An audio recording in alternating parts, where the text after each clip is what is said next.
के साथ शेयर्स में अगर धंधा डैमेज होगा मेरा पैसा भी डैमेज होगा, धंधा ग्रो करेगा तो मेरा पैसा भी ग्रो करेगा। गहरा कुआं है ये। इसमें बहुत सारी तरीके से फ्रॉड भी होते हैं। मार्केट में आएगा तो मार खाएगा। ये शेयर मार्केट क्या है?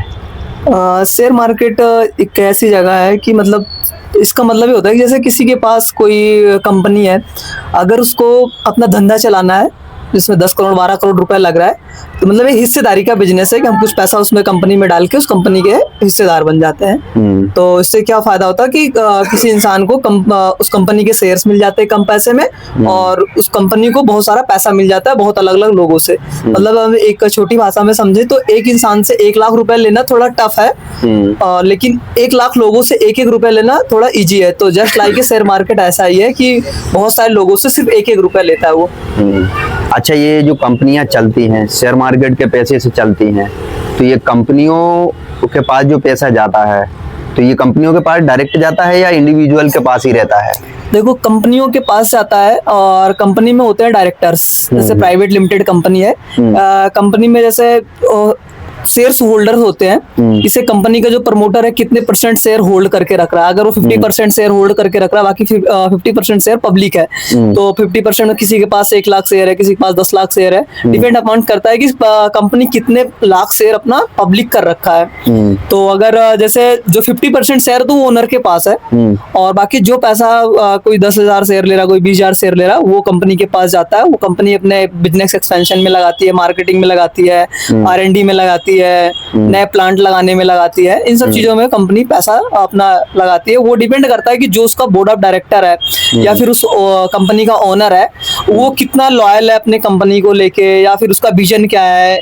ऐसा कभी कभी होता है कि बहुत सारे लोग किसी ट्रस्ट कंपनी पे पैसा दे देते हैं, पता लगा उसका जो ओनर है वो पैसों को लेके अपनी लग्जरियस लाइफ को पूरा कर रहा है, कहीं वेकेशन पे चला गया या उस पैसों को गलत जगह पे इन्वेस्ट कर दिया, तो उसमें क्या होता है निवेशक को पैसा लॉस हो जाता है। अभी है ना कुछ समय पहले मैंने है ना खबर पड़ी थी कि है ना किसी कंपनी ने उठा के अपना है ना निजी है ना सब काम पूरे करने लगा, और उसने उस कंपनी को रिलेटेड है, तो उसमें है ना इसका पता चला कि वो कंपनी है ना डूब गई। हाँ, होता है ऐसा, बट मुझे एग्जैक्ट नहीं याद है कौन सी कंपनी है। हाँ, वो तो मुझे भी याद नहीं है, इसलिए है ना बोलना भी गलत है।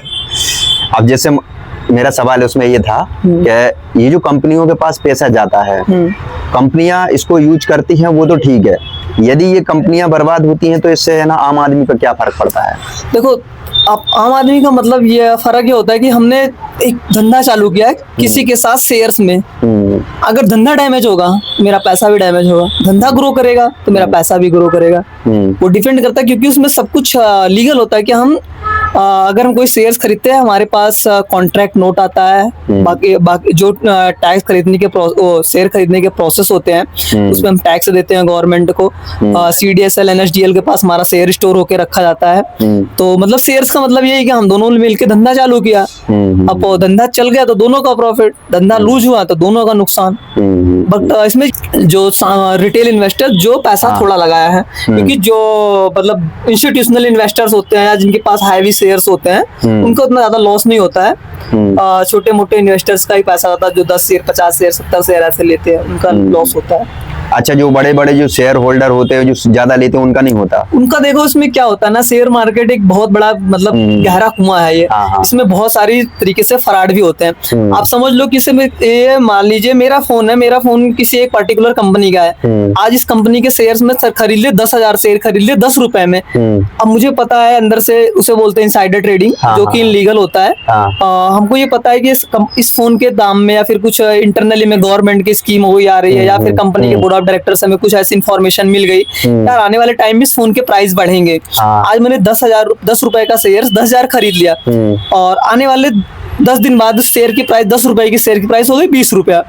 ठीक है, 20 रुपया शेयर प्राइस बेच के क्या वो इनसाइडर ट्रेडिंग? अब लोग सोच रहे हैं यार 20 रुपया बढ़ रहा है और बढ़ेगा और बढ़ेगा। लेकिन एक हैवी इन्वेस्टर जिसने 10 लाख शेयर खरीदा, 10 लाख शेयर खरीदे मतलब कंपनी में थोड़ा भूचाल टाइप का मचा है, आना ही है, तो उसने क्या किया, जैसे 20 रुपए हुआ, उसने शेयर बेच के अपना 10 रुपए का प्रॉफिट लेके बाहर आ गया। अब शेयर 20 की जगह वो सीधा 5 पे 6 पे आके 7 पे डंप करेगा, गिरेगा। गिर भी सकता, नहीं भी गिर सकता, लेकिन अगर इतने में आके गिरता है वो, तो आम आदमी जो 15 पे खरीदा, जो 18 पे खरीदा, जो 20 पे खरीदा, जो 12 पे खरीदा, उसका तो लॉस ही होना है। अच्छा, इस तरीके से अगर देखा जाए तो ये मान के चलो है ना, कंपनियां अपना धंधा चला रही वो तो ठीक है, लेकिन इसमें जो आम आदमी जो बर्बाद हो जा रहा है उसको है ना कैसे बचना चाहिए इन चीजों से? हाँ, आपने बहुत अच्छा क्वेश्चन किया, आपका शुक्रिया। इससे बचने के लिए एक ही तरीका है कि सबसे पहले इंसान को फाइनेंशियल अवेयर होना पड़ेगा। आज इंडिया में 90% लोगों के पास फाइनेंशियल एजुकेशन नहीं है। मतलब 90 तो मतलब हाँ, इतना समझ लो, थोड़ी बहुत है। आप मतलब आप वीडियो बना रहे हो, मतलब मैं अपने तरफ से बात कर रहा हूँ, जाके यहाँ पे लोगों से सिर्फ यही पूछ लेना एसेट्स क्या होती है, लायबिलिटीज क्या होती है, तो मैं दावे के साथ कह सकता हूँ 50% लोगों को ये नहीं पता होगा एसेट्स क्या होती है, लायबिलिटीज क्या होती है। इससे बचने के लिए लोगों को सर एक ही तरीका, अगर उसे शेयर मार्केट में पैसा बनाना है, कमाना है, तो उसे बिल्कुल नॉलेज नहीं है, उसे म्यूचुअल फंड की तरफ चले जाना चाहिए। अगर उसको थोड़ी बहुत नॉलेज है तो शेयर मार्केट पर्टिकुलर कंपनी का शेयर खरीदे। इससे बचने के लिए एक ही तरीका है कि उसको फाइनेंशियल अवेयर होना पड़ेगा, कंपनी के फंडामेंटल को जानना पड़ेगा, कंपनी के प्रोडक्ट क्या है, सर्विस क्या है, और कंपनी के जो बोर्ड ऑफ डायरेक्टर है, जो मैनेजमेंट है, उस पर उसको बहुत डीप एनालिसिस करना पड़ेगा, तब वो अपना बचाव कर सकता है।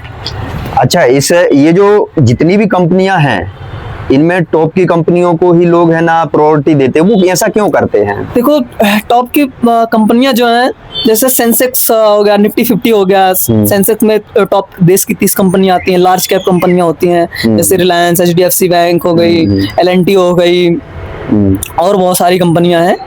तो उनको ऐसा देते हैं क्योंकि उनके पास ऑलरेडी इतना फंड होता है ना, एक महीना लॉकडाउन लगा रहा है, एक महीना कोई भी क्राइसिस आ जा रहा है तो सर्वाइव कर जाएंगी। जैसे आपके घर में मतलब 15 बोरा खाना चावल रखा हुआ है, ठीक है।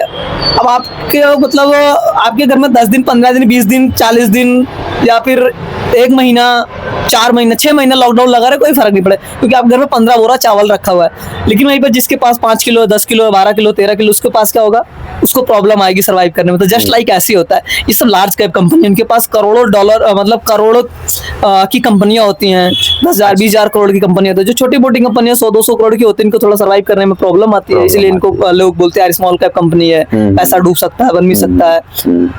अच्छा, मेरा सवाल ये था कि FII क्या होता है? FFI तो मुझसे अभी एग्जैक्ट याद नहीं है। ये फॉरेन इंस्टीट्यूशनल इन्वेस्टर्स होते हैं, राइट। ये विदेशी निवेशक होते हैं। जैसे विदेशी निवेशक गोल्डमैन सैक्स हो गया, और JP मॉर्गन हो गया, और मतलब ऐसे कुछ है, मुझे याद नहीं आ रहा है। जो बड़ी बड़ी इंस्टीट्यूशनल इन्वेस्टर्स होते हैं, एक फर्म टाइप से बनाते हैं। इनका मतलब ये होता है कि हम किसी दूसरे उसमें कंपनी में पैसा डालेंगे और वहां से हमारा प्रॉफिट आएगा और अपना प्रॉफिट लेके बाहर निकल जाएंगे बेचने। अच्छा, ये बाहर के होते हैं या बाहर के होते हैं? बाहर, आउट ऑफ इंडिया, इसको बोलते हैं फॉरेन इंस्टीट्यूशनल इन्वेस्टर्स, बाहर के होते हैं। अच्छा, ऐसा। और ये जो लेमन ब्रदर्स वगैरह हो गए, नहीं लेमन ब्रदर्स तो क्राइसिस आए थे। अच्छा, इसमें है ना, ये क्या नाम है जो बोलते हैं DIIC, ये क्या है? Domestic institutional investors. अच्छा। तो मतलब अपने इंडिया के ही होते हैं। जैसे इंडिया के डोमेस्टिक इंस्टीट्यूशनल बोलो तो जैसे रिलायंस ही हो गया। अब रिलायंस को किसी दूसरे पर्टिकुलर कंपनी, कोई नया स्टार्टअप है, उसमें पैसा डालना है, शार्क टैंक आप देखते होंगे, तो just like you domestic institutional investor किसी कंपनी में 2-4-10% की इक्विटी लेके और मैं कुछ पैसा डालते हैं उस कंपनी में, उस कंपनी के भागीदार बनते हैं और उनके साथ कुछ मेंटली, फिजिकली, फाइनेंशियली और एजुकेशनल टाइप से उनमें बिहेव करते हैं, उनका मेंटरशिप करते हैं। वो DII होते हैं, डोमेस्टिक इंस्टीट्यूशनल इन्वेस्टर्स। अच्छा, इसमें जो है ना, ये जो पुट होता है, कॉल होता है, ये क्या है? पुट और कॉल जो होते हैं ये इंट्राडे के लिए होते हैं। अच्छा। पुट कॉल की खरीदना और बेचना।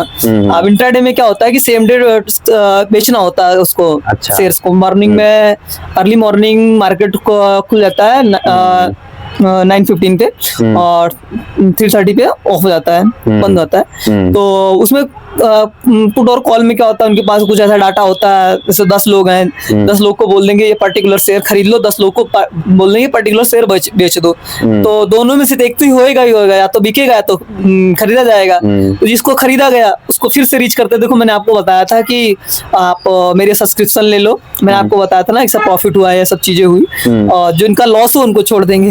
ऐसा है। अच्छा, सही है। और इसमें है ना, मैं एक सवाल मेरा ये है कि अगर कोई इसमें आना चाहता है तो उसके लिए क्या सलाह है? भाई इसके लिए मेरी तो एक ही सलाह है कि सबसे पहले उसे फाइनेंशियल अवेयर होना पड़ेगा। हाँ, उसको कुछ बुकें पढ़नी पड़ेंगी, कुछ वीडियोस देखने पड़ेंगे, शेयर मार्केट जैसे उसको पहले चीज बैलेंस शीट वगैरह समझना पड़ेगा, एसेट लायबिलिटी समझना पड़ेगा, इक्विटी वगैरह समझना पड़ेगा, शेयर होल्डर्स का पैटर्न समझना पड़ेगा, कितने परसेंट शेयर होल्डर हो, मार्केट का उसको फंडामेंटल एनालिसिस उसको करना पड़ेगा कि अगर ये प्रोडक्ट है इसका मार्केट फ्यूचर क्या डिमांड क्या है। तो मतलब यही चीज उन लोगों से पहले फाइनेंशियल अवेयर होना पड़ेगा। कुछ भी हो उसे बेसिक तो मालूम ही होना चाहिए, अगर उसे बेसिक नहीं मालूम है तो इस मार्केट में आएगा तो मार खाएगा। वो ETF क्या है? देखो ETF और म्यूचुअल फंड में थोड़ा सा डिफरेंस है, बस ETF मतलब जैसे ETF मतलब उस ETF के लिए हमें डीमैट अकाउंट चाहिए होता है, और जस्ट लाइक उसमें शेयर्स की खरीदारी होती है। म्यूचुअल फंड एक कैटेगरीज वाइज होते हैं, स्मॉल कैप, लार्ज कैप, ठीक है। अभी म्यूचुअल फंड में क्या होता है कि स्मॉल कैप का म्यूचुअल फंड है, तो उसमें इंडिया की जो स्मॉल कैप कंपनी है उसमें ही पैसा लगाएगा। वो स्मॉल कैप कंपनी चाहे मेडिकल की हो, चाहे फाइनेंशियल कंपनी हो, चाहे IT की हो, चाहे कंस्ट्रक्शन की हो, और चाहे ट्रेडिंग की हो, वो कोई सी भी हो, वो है स्मॉल कैप। तो वो स्मॉल कैप में पैसा लगाएगी उसे, मतलब म्यूचुअल फंड। और जो ETF होता है, ETF एक पर्टिकुलर सेक्टर का ही होता है, जैसे मतलब मेटल सेक्टर का ETF है, तो मेटल सेक्टर के ETF में सिर्फ और सिर्फ वो उसमें 5, 10, 20, 50 कंपनियां जो होंगी सिर्फ मेटल सेक्टर की होंगी, जैसे वेदांता हो गई, और NMDC हो गई, JSW हो गई, टाटा स्टील हो गई, मतलब जो मेटल से रिलेटेड काम कर रही हैं, हिंदुस्तान जिंक हो गई, जो मेटल से रिलेटेड काम कर रही हैं वो सब एक ETF के थ्रू काम करती हैं।